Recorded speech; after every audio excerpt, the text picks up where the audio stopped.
Chapter. We're talking real money. Hey, hi. Welcome to our show. So nice of you to join us as we hang out here on a Saturday in the Pacific Northwest and on the internet talking about, well, something really important. We call it money. I think you call it that too. I'm Don McDonald along with Tom Cock over there in the laundry room, and we are here to help you make money make a lot more sense and then maybe even make more money. And you can call us right now. We have lines open for you at 855-935-TALK, 855-935-8255. In this hour, we want to talk about something we talk about a lot, and that is, I love this line, the splendor of stocks. It doesn't really matter how you invest. Apparently, just investing is enough to make you some decent money. That according to retiring columnist at Morningstar, John Reckenthaler. Guy we followed for decades. Long time. Yeah. My favorite line from it is, be a business owner. You not start your own business, not go out and, create an LLC. You got to be clear on what that means. No, I know, but I think this is critical because what he's talking about in his piece, and he's been working at Morningstar for 37 years. That's a long time. Yeah. And this is his farewell to the troops. And he says, they wanted me to stay longer, but I thought I'd had enough, so I'm tired. I'm done. And it's a great piece just to read, and it's free. I think you go to Morningstar and just read it. Talking about somebody's life history. I mean, he was all ready to get a English PhD. A PhD in English, yeah, and then decided not to, and he just said instead became a chartered financial analyst and MBA, and then he started working at Morningstar, and he walked through his family history with stocks and investing. Fascinating, because his family did not invest. They didn't believe in it. It was a gamble. It was like a zero-sum gain. And many people, I'd wager to guess maybe half of the population that doesn't invest still believes that you got to roll the dice and it might work and it might not. But what he points out in the article is he made a horrible mistake 37 years ago. Horrible mistake. Yes, he invested, but he put it all in the... Okay, wait a minute. Horrible. Yeah, okay, awful. What's the expense ratio on this fund? I know, but it's not... NCTWX. Let's look the Nicholas 2. I don't know the fund. I don't know the fund. You're right. I'm a little strong on that. It was a bad decision. All right, I'm pulling it back. It's a bad decision. It's been a Raider fan for the last 25 years. How much? 0.59. Okay. And how many stocks does it hold? I don't know. I don't know. Anyway, he put it in that, and the article spends time talking about the better decision would have been to put it in the S&P 500 index fund. Oh, lower cost, more diversification. Yeah. And but his $1,300 in the Nicholas fund ended up at, I think I have this right, $40,000.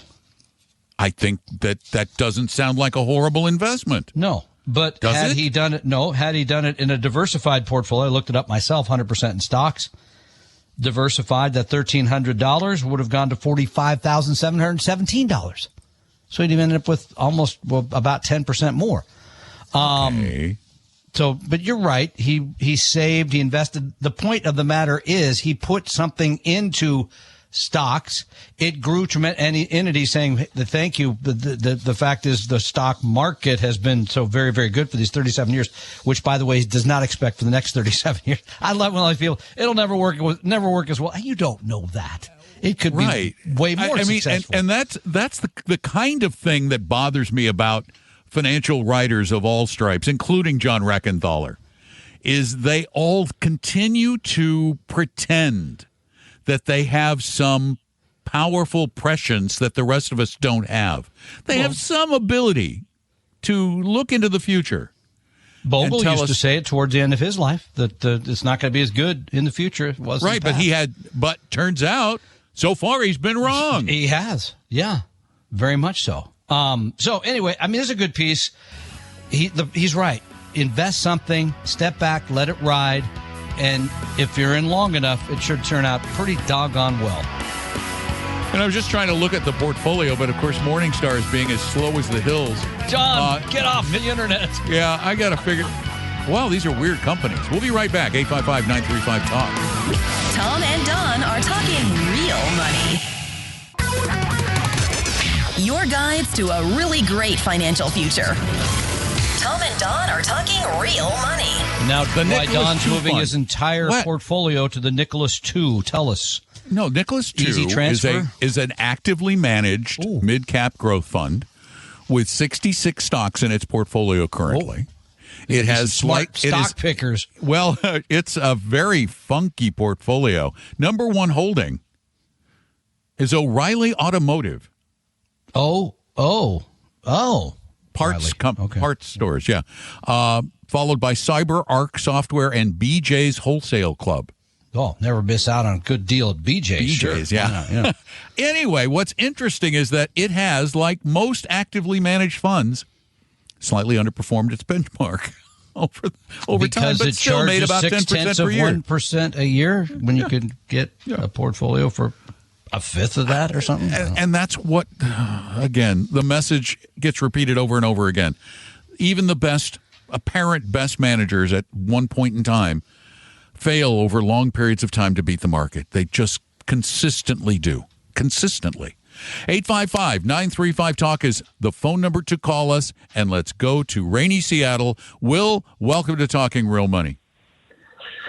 Thank you. I appreciate it. So I have an interesting question for you. So I was in an accident in my older 97 Tahoe a week and a half ago, and not my fault. I was not hurt. Good. And the other person is, going to have to pay. But so my insurance company has given me a whopping total of just over $4,600 for my truck. Well, it was an antique. So we were in a but it was in beautiful shape. I mean, it was a great. I love the thing. I bought it brand new, for God's sakes. 97. Good Anyway. for you. Still had all four wheels and everything? Way to or what's the milk deal? a car. I'm Yeah. impressed. I mean, I bought it brand new. I bought it for $28,000 way back in '97. So I'm okay. So here's where we are. So we're selling our house in the spring. We have managed. I'm 73. I'm retired. I collect Social Security. I get about $3,800 a month, not counting the minus of the cost for my insurance. My wife's going to start. She's 68. She's going to start taking Social Security in January, and we have $75,000 in cash sitting in our savings to pay for living expenses. We have virtually no taxes this year, other than what we're going to pay for our CDs, which would be about $10,000, and my Social Security, and my first required. My RMD, which I took out $8,000 in my SEP. We have almost $400,000 in our two SEPs. So the question is, we don't have the cash to go out and buy a new car, or maybe a used one, 2 years old or something, at $25,000. So I'm telling my wife, what I think we should do is go ahead and buy the car now, take the money out of the reserve, because we're well covered through the time of selling our house.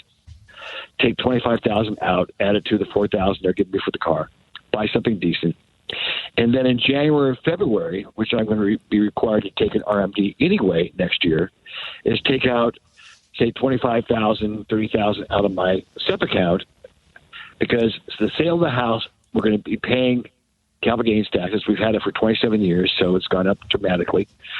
Rather than pay taxes this year. So the question is it better to wait to take out the money out of the RMD next year to replace what I'm taking out of my cash reserve now, and we're fine to live, or take it out of the SEP now and pay a little bit higher tax? Okay, I've got a question for you. So you're going to sell the house next year, 2025? Yes. Okay, Yes. So now you're going to have the one-time about what? unusual experience. And in your calculation on the tax, have you considered the fact that you get $500,000 in an exemption on the Yes. what am I thinking? Cap That's gains. cap gains, yeah. Yeah, we paid $325 for the house.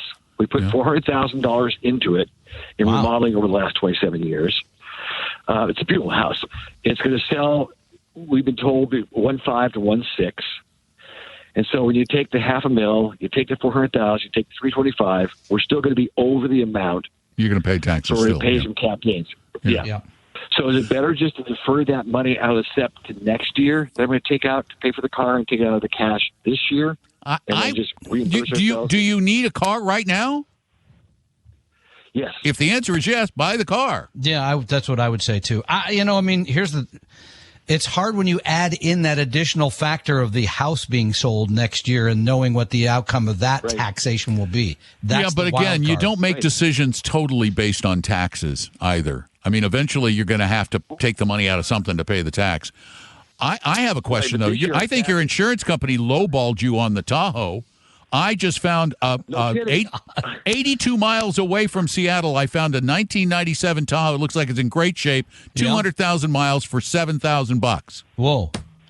Yeah, I mean the car thing. I have 216,000 on mine. It's an LT. It's in beautiful shape. It's never been a wreck. I took care of it. I changed the oil. Oh, they lowballed you. That's a terrible deal, but whatever. But I'm screwed because they pay what they pay. Go get the money, buy the car, get on with your life. I mean, it really does suck. Or just go find a nice used 1997 Tahoe. Yeah, there's 182 miles away that's there waiting for you, $7,000. It's a lateral move. My wife and I I want to delay and take the money out of our cash reserves we have now because we have $75,000 to live on. We spend $8,000, $9,000 a month to live, and we're talking about 3 months. To get into January. I don't see why you wouldn't do it. You've got the money sitting there for living expenses and emergencies. It's your emergency money. This is an emergency. Somebody slammed into your car. You need a vehicle. This is an emergency. That's what emergency cash is for. Replenish the emergency cash in the future. All right. That's what I was thinking too. Thank you. Good answer. Thank you so much for calling. It's a great question. And by the way, I remember the first time that happened to me. When somebody wrecked my car and I had to go take the check that they gave me to get a new car, and I thought, this is a total ripoff because this won't get me the car I had. Well, here's a 99 Tahoe for $4,500. He can have my wife's 228,000 miles, no accidents. Yeah, all right. They're nice cars. I'll give you that. They're monsters. They are. Yeah. Although it doesn't tow as much as my Armada, only tows 6,000 pounds. Extra monster. 8,000 pound towing capacity. I love that car. Anyway, 855-935-TALK is our phone number, 855-935-8255. What this illustrates, though, great call. We like calls with lessons in them.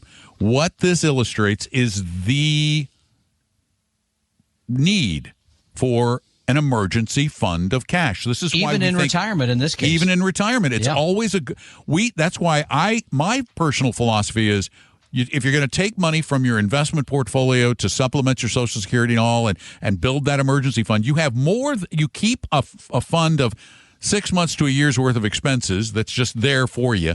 And then when you take money out of your portfolio, you take it out at the beginning of the year, and that's your spending money for the rest of the year. So you have that plus your emergency money. And then if you tap your emergency money next year, you go ahead and you replenish that from some of your other assets as you sell things in your rebalancing. And you can do it as part of your rebalancing, which makes it very disciplined. Yeah, it also points out the fact that it's best to have 3 different types of money in retirement: pre-tax, Roth, and taxable, because then you can pull from different places to make up that difference. So it does show that as well. But good call and good luck to you, Will. 24 Tahoe, $56,000. Yeah, they're not. Wow, cars have gotten expensive. I'm going to go buy one of those. I'm going to go buy one of those 90s. There you go. 855-935-TALK is our phone number. Stop by. It's free and easy. Tom and Don are talking real money. For your real life and real future, Tom and Don are talking real money. Yep, it's so easy to get your questions answered, maybe a problem solved that has something to do with money. Could be spending money or saving it, investing it. Yeah, that can be confusing, particularly. Give us a call at 855-935-8255. And Scott in Michigan, welcome to the program. Hi, thank you very much. Hey, I got a quick question. I had recently lost my job, and I'm 60 years old, and I'm contemplating retirement and just living off my investments. And my question is, I still want to contribute to my Roth IRA and as well as my HSA. Are my investment income a requirement to still contribute to an HSA and Roth? Or do I need to get like a job? You got to have a real job.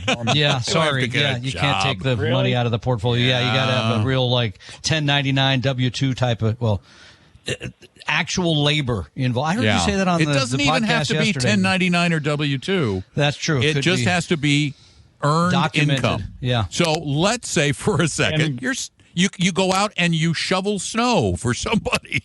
And it kills you. You die of a heart attack. You have good life insurance. You'll be okay. But if somebody pays you to do something, you can then use that money to fund your Roth. And if it's not W-2 or 1099, keep a good record of that. Keep a good record. That's the only something you got to have. A calendar or something. But yes. But I can't contribute over what I earned. Correct? No, that's right. You can't contribute more than you earn. And I know a lot of people who it's a lot of snow, by the way, in to do this semi-retirement do things like DoorDash or Instacart or things, and Uber. Not Uber. I mean Uber Eats, as opposed to driving people around. You can just like drop off lunch for people and make a couple of bucks, and every one of those bucks you make is a contribution, an eligible contribution to the Roth. I see. So. Okay, so whatever the minimum is or the maximum for the Roth IRA and HSA, I just have to have earned income to get to that point. You got it. The Roth this year is 8. Yeah, 7 plus a catch-up. Yeah, 7 plus a catch-up, so I think 50. It's 8. Yeah. The HSA is more than that, I believe. But, yeah. Good luck. I wish you well in your semi-retirement. You're really going to send somebody out to shovel snow so they can contribute that was to a the joke. Roth? No, I would not. That's but really he was in harsh. Michigan. I went, okay, wait, he's not going to mow lawns, so no, not for the next 6 months. No, so he's going to shovel snow. But you could, and it would be a deductible item. You could get a snow blower. You're really fixated on this. I really like your gig economy thing because I had a friend that had money, but he did it just to stay engaged. He was driving people. He did Uber. He just liked it. Yeah, it depends on whether you like. If you like driving people around, you do like Uber or Lyft. If you don't like driving people around, you do DoorDash or Instacart. Instacart's Uber Eats. Huh? I would smell that and start eating it. I would be. That's why. Have you noticed now? Have you ordered food? All the bags now are stapled or have like 15 pieces of tape over the top. It's like if the bag comes with any ripped tape, Tom's been in the bag.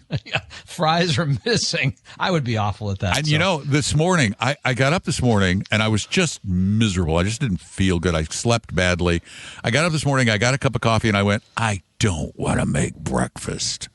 So I went online and you had breakfast delivered from Chick-fil-A. You're living large. I did. I like their little biscuits. Those are good. I had. What's even better is their little chicken egg muffin, English muffin. I've never had that. I got Debbie a chicken biscuit. I couldn't do that. I could because I can't. I can't make breakfast. Breakfast one of those meals like I could. No, make that I usually make meals. I do. Okay. I am the cook. I'm the chief cook in my house. Yes, you are. Yeah. But I got up this morning and I went, no way. It's $20. Isn't it bad enough that I have to spend 2 hours with Tom and I don't feel well? Come on, man. Yeah, Let me buy exactly. breakfast. It's Saturday. I got to spend 2 hours with Tom. God. Anyway. So I did. I ordered breakfast. But I think the gig economy is a good idea, and I love that. Then you're working part-time. You're collecting enough so that you can put it into the Roth, as you said. Yeah. That's good. If you live in Orlando, I got to tell you what people in the Orlando area do. They go work part-time at Disney. There was a guy who was the greeter at the door of the Grand Floridian when I got married, and he literally died on the job at like 92 years old, acting as a greeter. I mean, he was there forever. 855-935-TALK. Tom and Don are talking real money.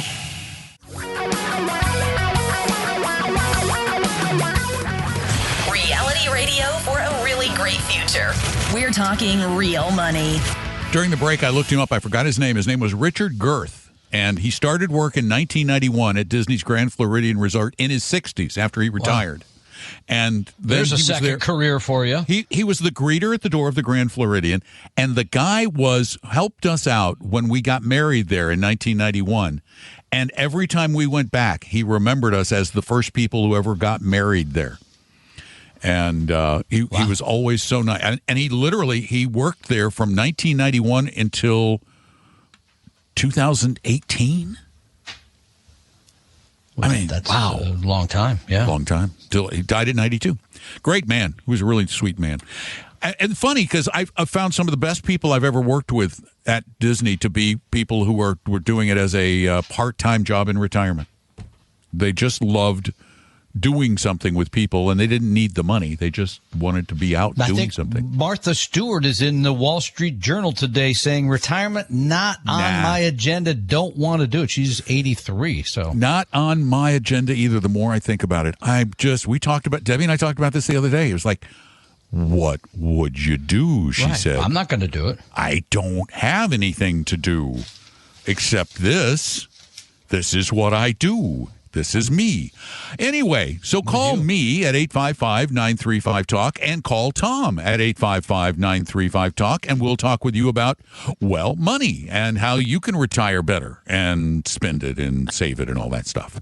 And most Americans have a big chunk of money. They don't think about a lot, but it's a big chunk of money. As a matter of fact, for many, it's the largest amount of wealth they have tied up in their house. Yeah, equity the numbers in the keep home. climbing. I mean, this is astounding. Now, according to the Wall Street Journal, the average amount of home equity people have is $315,000.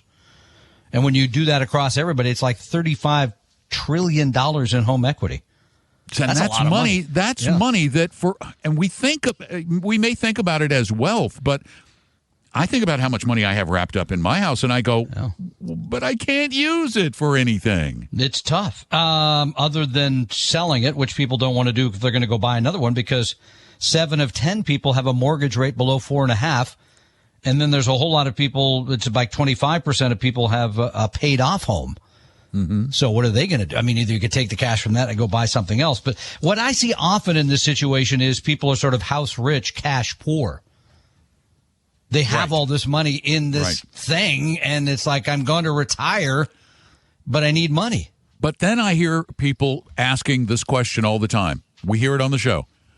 I have some money. Should I pay off my house? That is another one of the questions we just got today, actually. Like, I'm going to take money out of my IRA, and it's like, you remember, you got to pay tax on that. Yeah, but should you pay off your house? What if you need some of that money? Yep. How are you going to get it?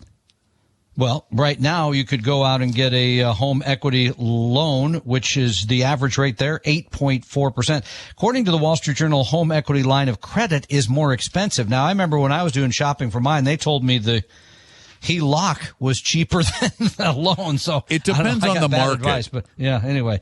But that's not very cheap money to go out and borrow it at basically almost 9%. That's pretty spendy to try to take the money out of your home. We have another question we're going to answer on the podcast this week about somebody who wanted to take a bunch of money out in a HELOC and then invest it and then have that ready for long-term care. And it's like, I don't know, you got the cost of all of that money. Yeah, the average, I just checked bank rate, the average HELOC is 8.61. So yes, it's a little bit higher than the home equity loan. The difference is with a home equity loan, you're taking out all of the amount of money. You take it all out. You borrow $100,000, you take out $100,000, and then you make payments on that. With a HELOC, you get a $100,000 line of credit, and you pay 8.61 on whatever portion of that you have been using that you take out to do whatever it is you're going to do with it. Yeah. So you don't pay interest on the credit line, just on the money you use. So the question then, there's two parts. As you just said, part one is really, should you be hurrying to pay off the money that you owe on the house? And how do you get at it when you are retired? We can talk about both of those things and take your questions, of course. Of course, 855-935-TALK is the number you use for us to take those questions. Or you go to TalkingRealMoney.com and you send your questions in, and we answer them on other podcasts. So either one works. Tom and Don are talking real money. Your guides to a really great financial future. Tom and Don are talking real money. Yeah, just to finish the thought on the home thing, Don, I mean, here, because this does come up a lot, the one way you can prevent yourself from getting in this situation is if you're one of these people with these very inexpensive mortgages, don't pay it down fast. If it's over 5%, you can make 5%, I'm talking, you can make an argument then, but otherwise, no, just pay it as it is. Keep your cash because you're going to need cash at some point in your retirement to finance things. That's the bottom line. All right. So it's not rent. Okay. I thought rent for a minute. I'm going to try that as soon as my teenager gets home, but we'll see. Good luck. I'm so leaning that way. It's like all this money. I know. I got to sit down and do the math, but it seems like a smart move. 855-935-TALK is our phone number. And Dave and Lake Stevens, it's your turn. Welcome to our little get-together. Hey, thanks for taking my call. Our pleasure. So it's interesting you talking about paying off the house because that's like a subtopic, but I'm assuming you guys are familiar with Dave Ramsey and his whole strategy. And I've kind of bought into that hook, line, and sinker. I think there's great things about being debt free. On the other hand, I feel like there's one deviation or thing I should probably be doing differently than that, and that is saving more because he's so into anti-debt, and paying off the house is one of those priorities. Just thought I'd pick your brain and see if you had kind of we disagree. For how people we disagree with that part. We believe that debt is generally bad. Generally. Yep. But as Tom just said, there is good debt. The good debt is the kind of debt that costs you very little, where the cost of money is less than the return on that money might be elsewhere. Yeah, I mean, the issue, it used to be better from a taxation standpoint. That's kind of gone away, and it doesn't appear it's coming back in 2026 as some people had hoped it might.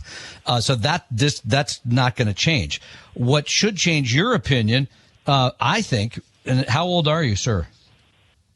I'm 53. Yeah. I mean, if you were going to retire in a decade, I would want to make sure that I was going to have plenty of liquid assets at that point. That's the part that people overlook. Well, I don't have the mortgage. Yeah, but you don't have the cash either, because even though you live in maybe a mortgage-free home, you still got to pay the light bill. You got to pay the gas. You got to do all those things. So you might want, as Don said correctly, be careful about saving enough first rather than paying that down, especially at a low interest rate. Yeah. And my interest rate's fine. And so, okay. What's your rate? What's your rate? Question. It's 5.58. What is that? Yeah. And if you're going to be investing in things that have the potential to make 6 or 7 or 8 or 9 or 10, then you want to use money at 5 to do that, particularly money at 5 that otherwise, if you put it into that house, becomes potentially very hard to get. If you need it. Whereas your investments, your investments, you can liquidate those quickly. Selling a house in a bad market can be almost impossible. Selling any house can be tough. No, I mean, that's, and here's the thing about what Dave says. There's a lot of emotion to all this, right? I mean, it's not just like clear, because we run into people every day. We tell them this is the right thing to do. And then people say, no, but I'm still going to do the other because it's how I feel.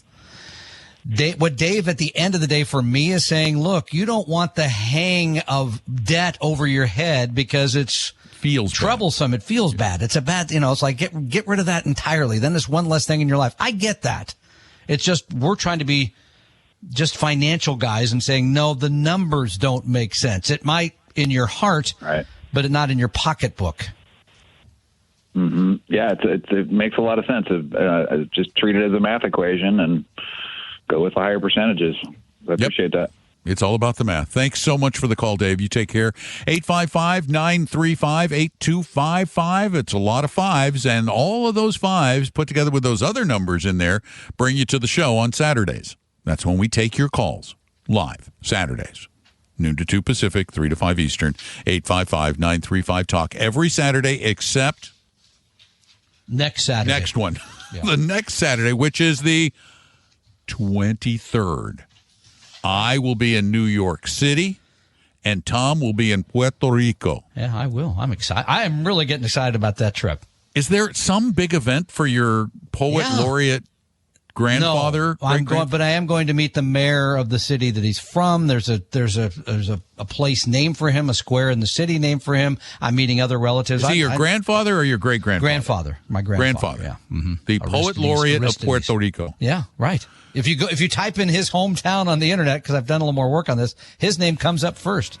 How about that? Do you have a Puerto Rican flag hanging from your rearview mirror? I should, actually. You should. You're Puerto Rican. It's been really tough on the Puerto Ricans lately, so they need our support and our love. That's what I'm going to give them. So you're a quarter Puerto Rican, right? That's right. 855-935-TALK. Saturdays, call. Tom and Don are talking real money. For your real life and real future, Tom and Don are talking real money. We're going to sneak in one last little question from people going to talkingrealmoney.com. Here it is. No, this question I have is huge. There's no. I thought you said you had a little one. No, I don't. I used up the little one. These are massively long. Oh, well, we don't have time for a massive question. We only have like 3 minutes. I know. I just poor. You got my hopes up I was so excited for another question. Okay, Tom and Don, if you could be any animal, what would it be and why? I am not going to play that game with you again. You wanted a quick question? He does this all the time. You people do not talk to him all the time. You all think this is just fun and games. You think that hanging out with Tom is all Skittles and there's rainbows. A lot of people that will tell you that's not true. It's none of those things. It's ponderous. It's tiring. Oh, it's agonizing. Next Saturday, how happy you're going to be? You're going to be in New York. Not next Saturday, 2 Saturdays. Oh, next Saturday, yes, I'll be happy. Right. The Saturday after that, you're going to be sitting right there in the chair.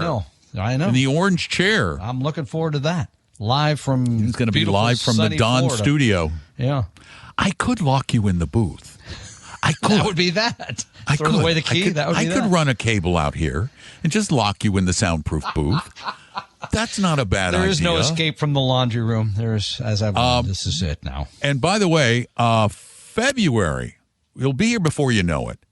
And if you haven't come to Retire Meet in the past decade, well, here's your chance to do it for our 11th anniversary presentation of Retire Meet at the Maidenbauer Center in Bellevue or online. Just go to retiremeet.com and sign up. It's that easy. Yeah, right? And if you don't know what this is a day dedicated to all things you must know about retirement. So you go to retiremeet.com. Early bird tickets available now. That's your cue. Or did I do it a minute early? Yeah, I think you're early. You got me going. I thought it was time again. Oh, it's 55. Yeah. Or is it? No, what time do we get out? 50. So you still have another 3 minutes. So. Oh, wait, we were off on the break. Yeah, that's why. I was wondering what you were doing. I'm just playing along from home here because I'm just going. Wait, we had our time. Okay, never mind. We were off on the break. No, don't throw in PSAs. We like bucking and winging. Yeah, it's what we live for. We'll make it work. Bucking, B with a B. You got to be very careful, he says, the way you say that. All right. We're hearing back from the studio. All right, back to what you were talking about. It's an old saying, yes, bucking and winging. It's people from don't like know the 20s or something. Yeah. Well, okay. So, all right, go ahead. February tell 8th, us about 2025. Tell us about it. No, it's a great Who's day. going to be there? Everybody. Oh, well, you got Paul Lepescu from Dimensional Funds. Everybody loves him. Don McDonald of Talking Real Money will be there. Nobody likes him. Paul Merriman will be there. You got Joe Saul C. High, right? Right. From Stacking Benjamins. He'll be there. Yep. We've got Kevin Peterson of ARS, the Medicare folks. He'll be there. We've got an estate planner speaking. This is it's not a full day. It's 2/3 of a day. It does include breakfast and lunch. So you got to join us. If you've never done this, it's and well by worth the way, it. just so you know, Buck and Wing is a dance from vaudeville, and they would buck and wing. Buck, B-U-C-K, and wing. Yeah. Dirty mind people. Yeah, let's go to talkingrealmoney.com. quicker. Just check stuff. There. You're still early. I'm still. No, I don't know what time it. What? Oh, we're at 58. Yeah, We could have done a long question. I was trying to figure out what you were doing. I'm just playing along from the laundry room here, and making me look. Really making me silly. look bad. It's not you. I'm making myself look bad. There is that. Yeah. So, any rate, as I was saying, RetireMeat. Yeah, you're done. And okay, if you, inexpensive tickets, lunch, breakfast. well, what is it? $25? Something like that. Yeah. $25 a person, Just for the $40 a food. couple, Yeah. or $5 if you just want to dial in and make your own lunch. Yeah, and we don't keep any of that. I think they give all that to charity, if I remember right. Financial literacy, the online signups. Okay. Yeah. I know why they're doing it. There's actually a very good reason why you charge for things that you really should make free. I mean, there's no reason to charge the $5 really, because the cost of that part of it is minimal. Because the $25 just barely, truly, it Doesn't covers really the cover food. it. No, it it doesn't, covers yeah. the food. Yeah. And the reason for the $5, and this is a weird little psychological thing. If you get it for free, you don't mind blowing it off and not attending. Exactly. If So we're you trying to pay get you a little $5, skin. you got a little skin in the game, you're much more likely to show up. And we want you to show up because we really think that the information you get, You will too. it's not 100% valuable, but you're going to get something out of this that will make sense, that will resonate with you, that you will carry with you into the future, that you will pass along to your family, that will become a lifelong legacy. Okay. So go to still retiremeat.com feeling and bad. sign up. It's really easy. Retiremeat.com. And if you want to learn anything else or you want to ask us questions, so easy. Go to talkingrealmoney.com. That is our website. Then click on the contact form and you can either type your question or you can speak it. Yes, you can speak it at talkingrealmoney.com.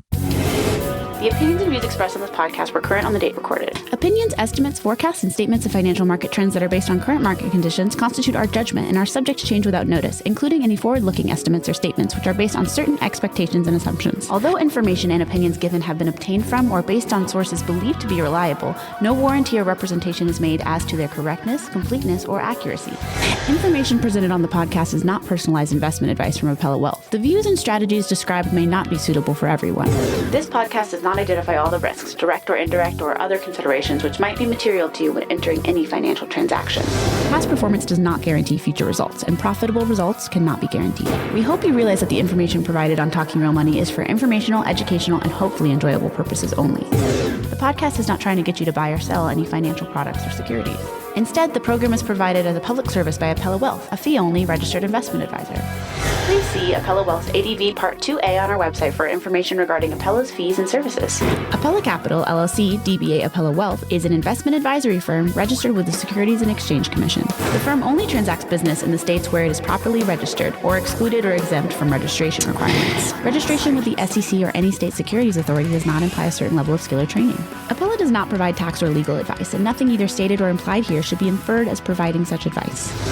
Thanks for listening, and please visit TalkingRealMoney.com for more information and important disclosure related to performance of any specific index or fund quoted in this podcast. And the lawyers get richer.